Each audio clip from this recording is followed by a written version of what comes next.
Good morning. आपका मेरे YouTube channel target classes Churu में स्वागत है। तो आइए आज जानकारी लेते हैं कबीरदास जी की जीवन परिचय की। तो आपका ध्यान बोर्ड पर रहे। आइए कबीरदास जी का जीवन परिचय पढ़ते हैं।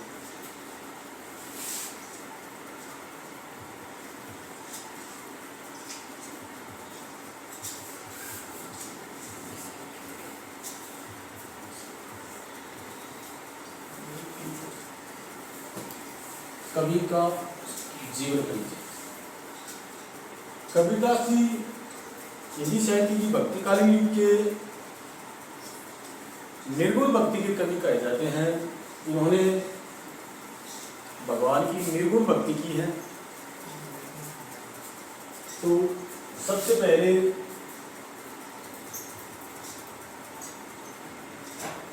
कबीर का पूरा नाम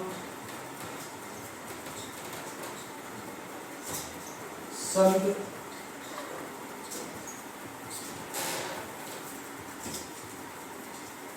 कबीरदास, उपनाम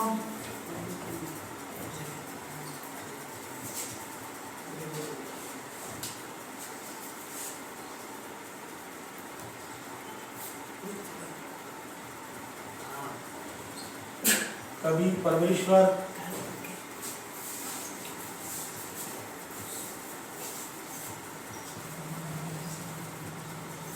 कबीर साहेब और संत कबीर। तीन नामों से भी कबीर जी को जाना जाता है। कबीर परमेश्वर, कबीर साहेब, संत कबीर। इनका जन्म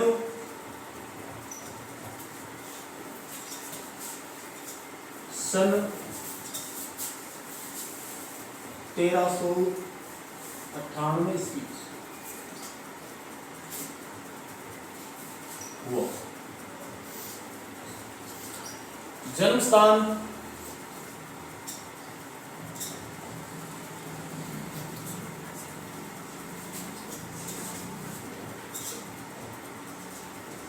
लहरता तालाब,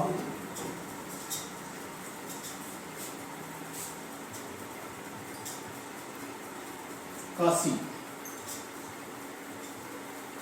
उत्तर प्रदेश। इनका जन्म कहाँ हुआ था? लहरतारा तालाब, काशी, उत्तर प्रदेश। काशी को वर्तमान में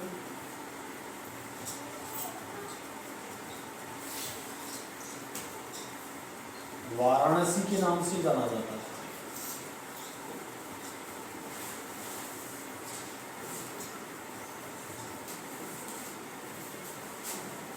जन्म स्थान हो गया लहरतारा, काशी, उत्तर प्रदेश। इनके माता पिता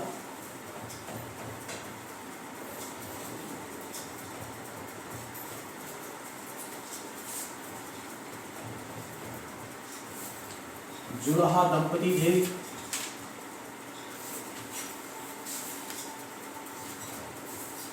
नीरू और नीमा। पिताजी का नाम नीरू, माताजी नीमा। जुलाहा का मतलब होता है बुनकर।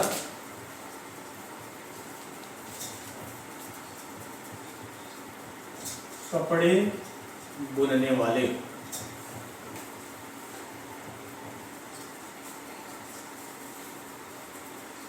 मुसलमान थे।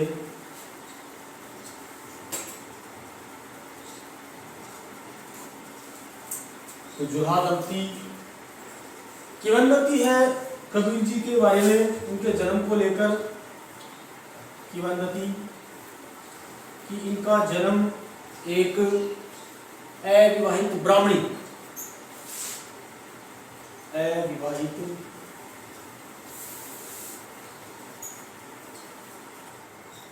ब्राह्मणी की कोख से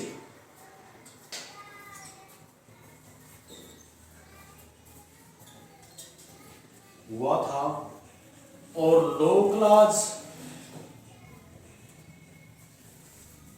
के भय के कारण इस कन्या ने क्या किया, इसको लहरता तालाब में छोड़ दिया। कबीरदास जी का जन्म अविवाहित कन्या, ब्राह्मणी कन्या थी, उसकी कोख से हुआ बताया जाता है। और उसने लोकलाज के भय के कारण कबीरदास जी को लहरता तालाब में कमल के पुष्प के ऊपर सुला दिया और वहां छोड़ दिया। और उस लहरता तालाब में जुलाहा दंपति आते, नीरू और नीमा, उनको ही मिलते हैं कबीरदास जी वहां। और कबीरदास जी का पालन पोषण इन्हीं के द्वारा किया जाता है। पालन पोषण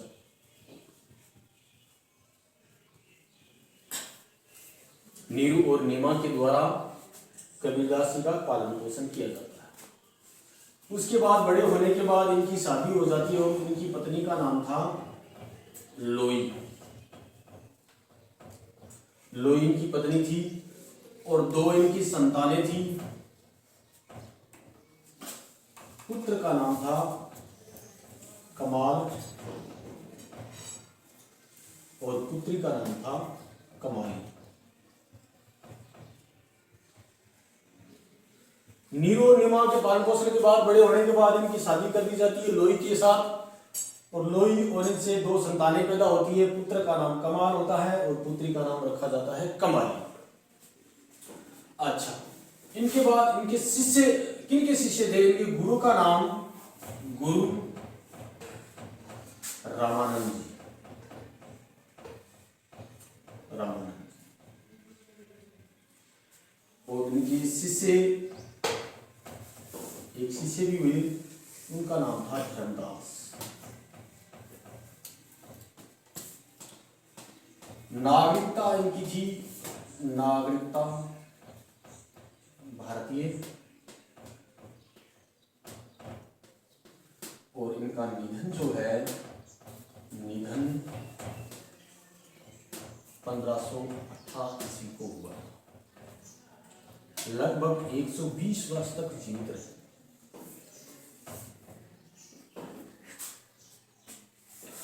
कभी ठीक है, निधन 1588। चलो विद्यार्थियों, बात करते हैं कबीरदास जी के जीवन परिचय की होगी और इसके बाद चर्चा करते हैं कि इन्होंने कौन कौन से ग्रंथ लिखे। तो पहली विशेषता यह है कि कबीरदास जी निरक्षर थे,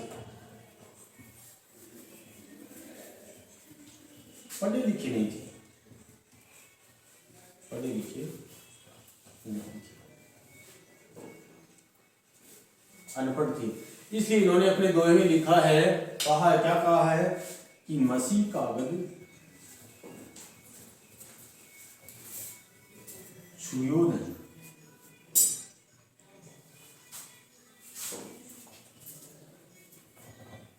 कलम गही नहीं हाथ।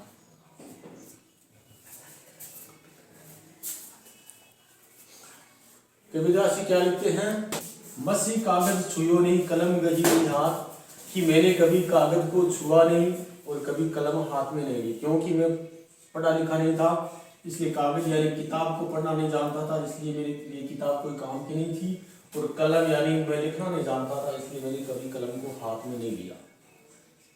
लेकिन फिर भी कितने प्रकार के दोहे इन्होंने लिखे हैं, वो सिर्फ इस भारतवर्ष के अंदर, भारतवर्ष में भ्रमण इन्होंने किया और सत्संगों में भाग लिया। सत्संगों से ज्ञान की प्राप्ति इनको हुई और उसी ज्ञान को इन्होंने किसमें लिख दिया? दोहे और चौपाइयों के अंदर। दोहे और चौपाई, ठीक है। अनपढ़ होकर के बहुत सारे दोहे कबीरदास जी ने लिखे, बहुत सारी ज्ञान की बातें, भगवान की प्राप्ति कैसी होती है और हिंदू और मुसलमानों में भेदभाव की जो लोगों के अंदर नीति थी, उनका इन्होंने डट करके विरोध किया। और इसके साथ ही इन्होंने मूर्ति पूजा का विरोध किया है। मूर्ति पूजा, मूर्ति पूजा का विरोध किया। इन्होंने कहा कि मूर्ति को पूजने से कोई भगवान की प्राप्ति नहीं होती, ईश्वर की प्राप्ति सिर्फ मन में स्तुति करने से होती है। मूर्ति में कोई भगवान निवास नहीं करते, भगवान निवास करते हैं प्रत्येक मनुष्य के हृदय के अंदर। प्रत्येक मनुष्य के हृदय में भगवान निवास करते हैं। तो मनुष्य की सेवा, मनुष्य प्राणी की सेवा ही ईश्वर की सेवा है। इन चीजों को मानने वाले थे। तो मूर्ति पूजा का विरोध करते हुए इन्होंने एक दोहा लिखा है। क्या दोहा लिखा है?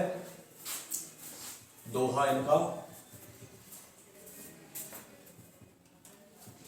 पाहन पूजे हरि मिले,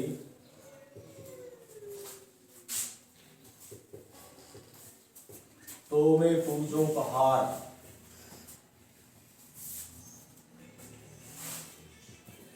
वातो ते चाकी बली,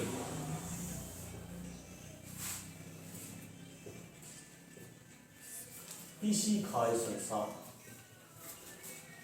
उन्होंने दोहा लिखा मूर्ति पूजा का विरोध करके। क्या दोहा लिखा कि पाहन पूजे हरि मिले, तो मैं पूजो पहाड़, वातो ते चाकी बली, पीसी खाए संसार। यानी इसका अर्थ ये हुआ कि पत्थर, पहाड़ वाले पत्थर को पूजने से अगर हरि यानी भगवान की प्राप्ति होती है, ईश्वर मिलते हैं, तो मैं पूरे पहाड़ की पूजा कर सकता हूं। इसलिए उन्होंने मूर्ति पूजा का विरोध करके लिखा कि इनसे अच्छी तो वह चक्की यानी वातो ते चाकी बली, कि उससे तो अच्छी वो पत्थर के बने हुए जो पाट होते हैं, चक्की होती है, वो भी अच्छी है, जिसको पीस करके, जिससे आटा पीस करके पूरा संसार खाता है। इसलिए उन्होंने कहा कि मूर्ति की पूजा यानी पत्थरों की पूजा करने से कोई भगवान की प्राप्ति नहीं होती है। तो मूर्ति पूजा का विरोध किया कबीरदास जी ने। और ईश्वर की प्राप्ति, प्रत्येक प्राणी के हृदय में निवास ईश्वर करता है, उनकी सेवा ही ईश्वर की सेवा है। तो मन में स्तुति करने से भगवान की प्राप्ति होती है, ऐसा कबीरदास जी लिखते हैं। और उनका एक प्रसिद्ध जो ग्रंथ है उसका नाम है बीजक, धर्मदास के द्वारा लिखा गया। उनके शिष्य थे धर्मदास, उनके द्वारा। और बीजक को 3 भागों में बांटा गया है। पहला भाग है रमैनी, दूसरा साखी, और तीसरा भाग है सबक। ये इनकी 3 प्रमुख बीजक ग्रंथ की 3 रचनाएं हैं। बीजक ग्रंथ रमैनी और साखी को इसने ब्रज भाषा के अंदर लिखा, ब्रज भाषा में लिखा। और शब्द जो है इसमें राजस्थानी प्लस पंजाबी का प्रयोग किया गया। तो भगवान की प्राप्ति इन्होंने सिर्फ मनुष्य प्राणी की सेवा के अंदर बताई है। मूर्ति पूजा में कोई भगवान का निवास नहीं होता, मूर्ति में, पत्थरों में भगवान नहीं मिलते। भगवान की प्राप्ति सिर्फ मनुष्य की सेवा करने से मिलती है। प्रत्येक मनुष्य के हृदय में भगवान निवास करते हैं। उनकी सेवा क्या है? भगवान की सेवा। तो ये अपना था छोटा सा कबीरदास जी का जीवन परिचय। थैंक्स।